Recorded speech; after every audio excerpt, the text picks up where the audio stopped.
say, hey guys, it's Claus. Welcome back. It's 2019, and welcome to the first episode of the year, the first biggest asshole episode.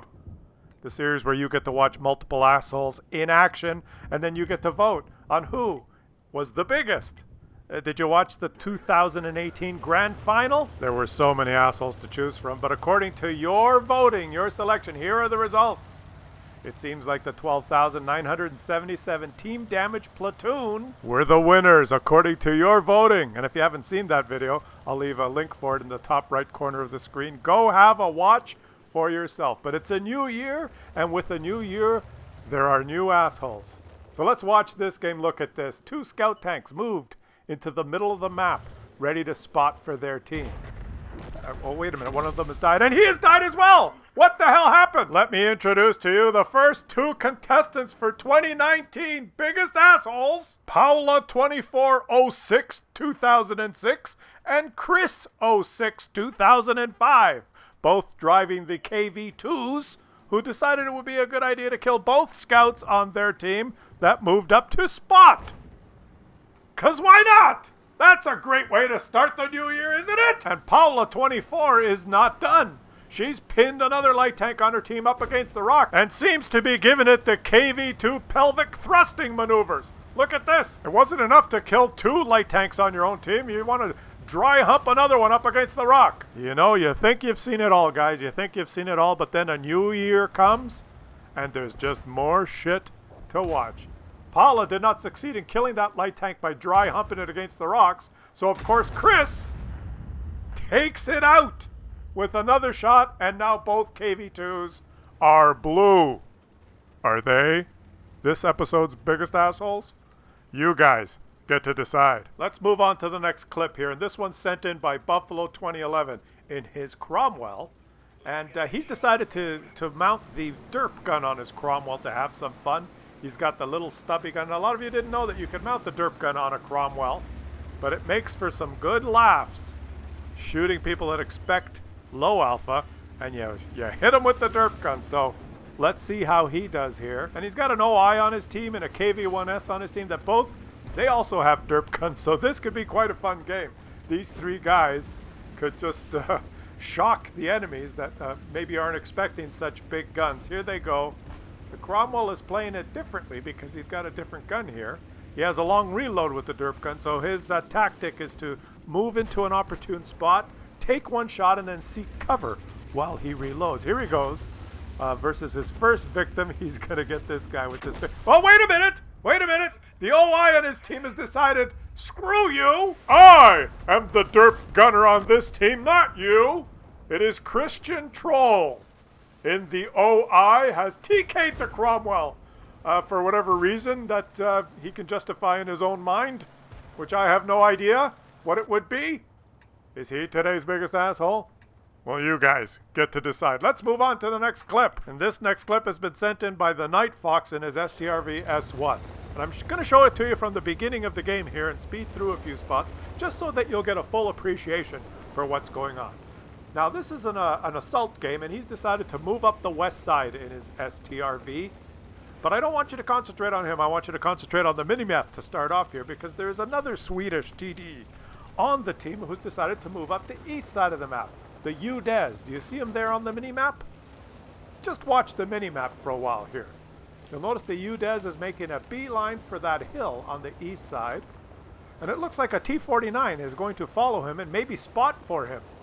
Who's in that T-49? It's Sanji-4. Sanji-4 in the T-49 is moving towards the UDES that you can see on the mini-map there. He's getting really close to him. Forget about what's happening with this SDRV here on your screen. Watch the mini-map. It seems like the 2 dots now are connected. The T-49 is right on top of the UDES. What is he doing? What's going on? Well, I'll tell you what he's doing. He's trying to flip the UDES over. The UDES is trying to get away, but the T-49 is shadowing him. Do you see them there on the minimap? You can't see the T-49 because he's right up against the UDES. He's trying to get away. There's 2 green dots scurrying around on the minimap there on the east side. The only 2 players that went east. That is so strange. Oh, look, the T-49 has left. Let's speed it up and see what he does now. What do you think he's going to do? Where do you suppose he's going to go now? Are you watching the mini-map? You see the T-49 scurrying to the south? Heading across the bridge? Where could he possibly be headed? I'll give you one guess. He just trolled one Swedish TD in this game. Where would he be going? Well, he's getting closer. He's coming straight for the Night Fox. Where is he? Oh, look. Look, here he is. He's arrived. He's arrived. There he is. Hello, T-49. It's Sanji 4. What did you have in mind? What could you possibly be doing now on this side of the map? Well, I'll tell you what he's doing. He's giving the Night Fox an ass rub with his light tank. Look at this. He's pushing up against the rear of this STRV. He's trying to flip this one now. What? And here comes a Conway to help the STRV, trying to push the T-49 out of the way. Sanji 4, what's wrong with you? And there he goes. He's gotten under the T, and you notice that this STRV did 178 damage to the T-49, who wedged himself underneath. That's what he's trying to do. He's trying to get these Swedish TDs to damage him, because he knows that when they're in siege mode, if you rub up against one of these Swedish TDs, you can get underneath them, and then they will damage you by squishing you, and you can make them turn blue for causing them to do team damage on yourself. Sanji 4, are you today's biggest asshole? Well, he's not even done. He's going to wedge himself up there again. He's got another -7 damage. He's causing the Night Fox to do damage to him by rubbing his tank up the STRV's ass. What kind of a freaking mechanic is this? If he does it enough and the STRV causes him enough team damage, the STRV will turn blue and be banned. Okay, is there a computer programmer that we can hire that can figure out some sort of code to turn the T-49 blue and ban him from the game forever? Is there such a programmer out there that can figure it out? And if one such programmer exists, could you please apply for a job at Wargaming and help them fix this clusterfuck causing ridiculous, useless asshole creating mechanic? In what other game can you rub yourself up against someone's ass for the whole game and make the other person get banned? There are calculating assholes that will rub up against your ass all game. And then there's just stupid assholes. Let's see an example of a stupid asshole. Dreamseller369 in his Scorpion G is ready to start this game. And he's in a TD, and he knows that there's some really good spots along the cliff edge here where he can provide support fire shooting across this map. And he's in a fairly fast TD, and he can get to this spot quickly. Here he goes. He's in a Scorpion G. He knows this spot. All of you know these spots. Let's see if he can get some quick shots across here to help his team. He's got a big gun as well, so this is the perfect spot for him if anyone should drive in the open down there. So he's... Oh, wait a minute. He's getting pushed by this FV4005. Who is that? It's Ultimate 0405, or it may be pronounced Ultimate. I'm not sure. But okay, they've parked beside each other so they can both take shots. But wait! Ultimate has decided to be an ultimate asshole. Why would he do that? He has one shot at the Scorpion and now is pushing him out of the way. There was plenty of room for both of them, but, well, why would he do something like that? Maybe he can explain it in chat. Is there a reason? His teammates are starting to shoot him now because he's immediately turned blue, which means he does this kind of thing a lot. Dreamseller is saying, please report the shit barn for team kill. And his teammates, it looks like his teammates are starting to shoot him, and he's motionless there. What is he doing? Is he typing in chat trying to explain what? And he's exploded! He's exploded. That the IS-3A on their team has TK'd him. Sakari tank in the IS-3A, knowing that he can TK a blue teammate, has TK'd him. To which Ultimate says, thank you. It took him that long to type TY He was motionless there. He must be... Oh, he's typing more. You shouldn't block player who can one-shot you. Just as tip for the future. Well, actually, he didn't block you. He just was parked there, and you pulled up beside him. Then you reversed, and then you TK'd him with your big gun. And now Dreamseller types in chat, that is the reason that your team killed me. Okay, that makes sense. Oh, my God. This is classic now. The IS-3A, who rid the team of the blue TKer, says to him, well, I basically one-shotted you. And he did, and it was fun watching your shit barn turret fly through the air. Let's watch the next clip here. The game is about to start. And does this happen to you a lot in these games? There it is. The pinger.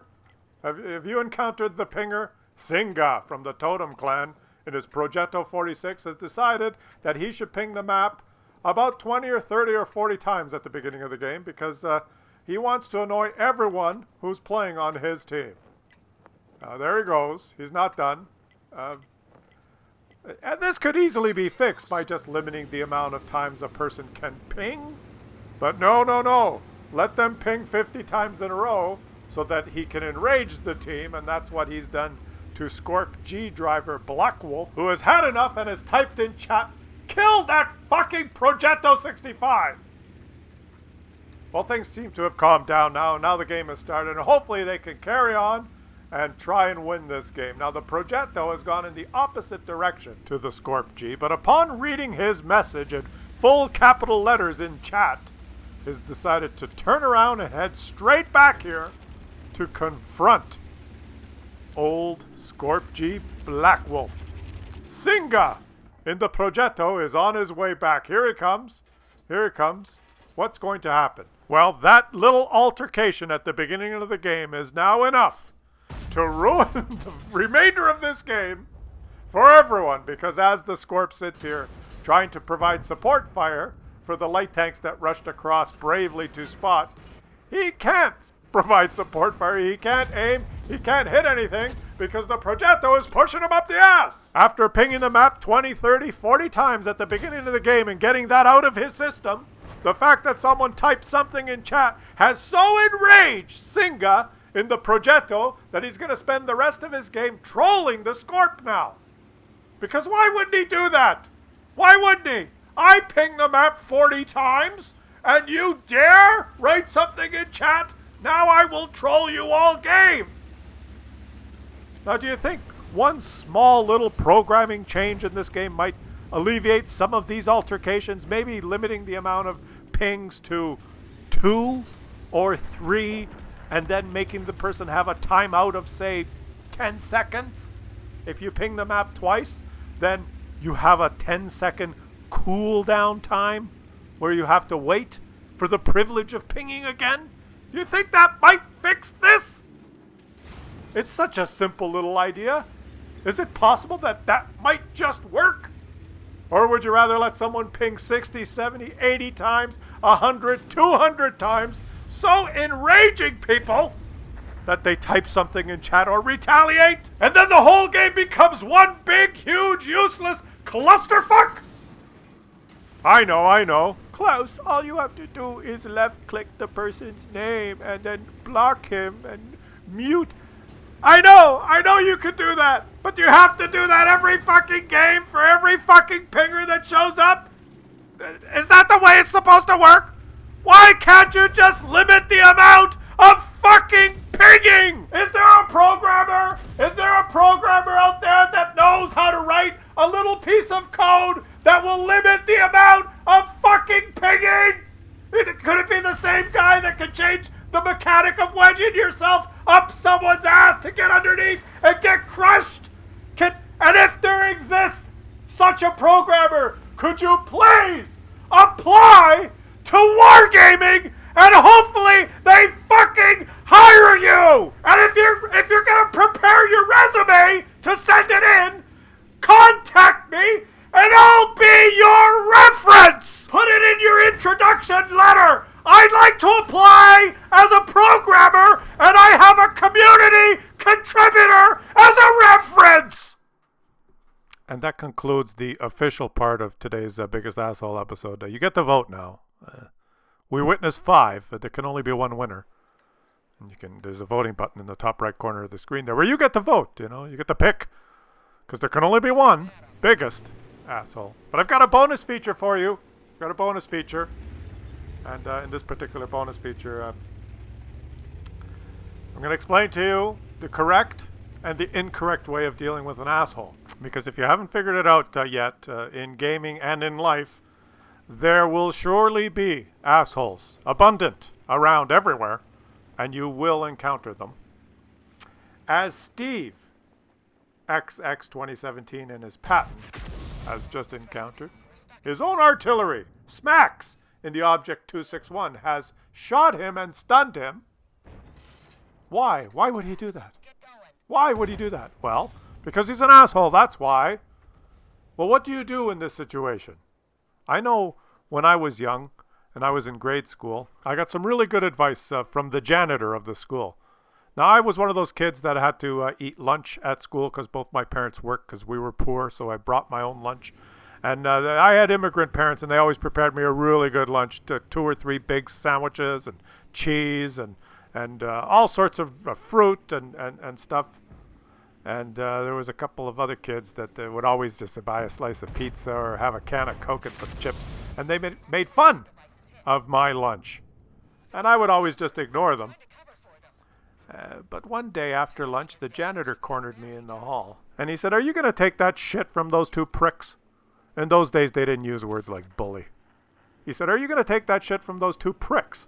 And I was kind of a shy kid, and I didn't really know what do you mean? Should I tell the teacher? Should I tell someone that they're making fun of my lunch? And he looked at me, and he kind of put his hand and ruffled my hair and shoved me back. And he said, no one's going to help you. You got to stand up to him and punch him in the nose. That's what he told me, the janitor. And the very next day at lunch, I had the big, huge, healthy lunch that my mother had prepared for me, Italian style, because she wanted her children to grow up big and strong. And both my parents worked hard every day so that they could provide for the family. They started making fun of me the same way they always did. But this time, when the first one of them came by and he poked his finger into my sandwich like he had done before, the guy's half my size, a skinny little prick. Look at the stupid sandwich you have. This time, as soon as he did that, I got up and I punched him in the fucking nose. And he went down and he had a bleeding nose and his little friend ran away. I got called to the principal's office. About an hour and a half later because one of them went crying to the principal. And in those days, remember, we didn't have words like bully. I was sitting there in the principal's office and they called my dad, the construction worker. They called my dad, the construction worker, and he wasn't home because he was working in construction. And they called my mom, and she wasn't home. And somehow they tracked down where she worked, and she worked at a place where they made clothes. She was a seamstress. And they got her on the company phone and made her come to the phone. And they told her, your son has been fighting, and you have to come and pick him up. And she said, I can't pick him up. I'm at work. Just send him home. And so they sent me home. And I was pretty happy because I got off school early. But before they sent me home, they wanted to know, what happened and why did you punch him in the nose? And I could have easily said, the janitor told me to punch him in the nose and not take any more shit from those 2 pricks. But I didn't say that. I didn't mention the janitor. I just told the principal they were bothering me. Those 2 little pricks were bothering me. He stuck his finger in my sandwich and I punched him in the nose. And if he does it again, I'll do it again. And they sent me home. And ironically, I came back to school the next day. I never heard anything else from the principal or the teachers about it. The 2 little pricks never bothered me again. But at the end of the year when I got my report card, there was a comment on my report card that says, does not get along well with others and should try and avoid fighting. And of course my dad read this comment because the only time my dad got involved in my schooling was when I got my report card and he wanted to see my report card and he read this and he says, what do you mean? You're fighting? You are fighting at school? What's wrong with you? And I told him, well, there was these kids that were bothering me. When I was having lunch, they would stick their fingers in my sandwich and bug me at lunch. So I punched one of them in the nose. And my dad looked at me, and his face started turning red, and he got angry, and I was pretty worried. And he said to me, "They stuck their fingers in your lunch? In one of your sandwich? Which one of the capicola and the prosciutto that your mother makes for you?" And I told him it probably was the capicola and the prosciutto, but it was all the sandwiches. It was the mortadella and provolone. It was probably the melanzane, and even the friolano cheese and peppers. And my dad looked at me and said, "Che disgraziati! Did you get him back? Did you teach him a good lesson?" And I said, "Yeah, Dad, I got him back good." And then he said to me, and questi disgraziati, do they still bother you?" And I said, "No, they don't bother me anymore." And he said, "That's my boy." And the moral of the story is, well, actually, I'm smart enough to know that there is no moral. I was going to say that there's two things. Number one, you are guaranteed to run into assholes at some point in your life. And two, you have to handle them yourself. But I know that I'm wrong about that, because only half of that is true. The part about that you will be guaranteed to encounter assholes at some point in your life. But it's not true that everyone can deal with assholes themselves. Now, I did. I punched them in the nose, and they never bugged me again. But there's some unfortunate people who, through no fault of their own, because of their particular circumstances, cannot deal with assholes by themselves. And I'm smart enough to know that not everyone could just turn around and punch them in the nose and fix everything. That some people do need help, and I'm glad that there are some educated people now that are working to try and rid our schools and our children and our youth of being bullied by assholes. And I'll leave it to them to give the real advice. I just want to share with you what I think is the best example I've ever witnessed in World of Tanks of dealing with an asshole. We have Wild Pseudo-Wudo in the Object 2684, who just pushed this T-124 to his death and was an asshole the whole game. But this T-124 has a platoon mate, Lord Newman, in the E-100. Lord Newman, you are my new hero, just as that janitor was in the old days. If I knew that janitor's name and I could find him, I'm sure he's an old gentleman now. And if he's still alive, I would like to go visit him and thank him for his advice, because he changed my life, especially in grade school and high school and even university. I took no bullshit. And Lord Newman, you are my World of Tanks hero in your E-100 there, who has come to the aid of his dead platoon mate in the T-124, that asshole Object 268 version 4 that pushed him into the open here. Look at him, Lord Newman, gun erect, doesn't give a shit about stats or the game. He's pressed that Object 268 into the corner, wedged him in there, and doesn't give a flying fuck. Wild Pseudo-Wudo in your Object 268 version 4, it's time for you to face the corner and have a timeout, he types in chat. Gun erect, doesn't give a shit about the game, just to make the point. There he is, wedged in there. Thank you, Lord Newman in the E-100. This is the best example I've ever seen of how to deal with an asshole. Timeout! Object 268 version 4. I will leave you guys and let you enjoy watching the end.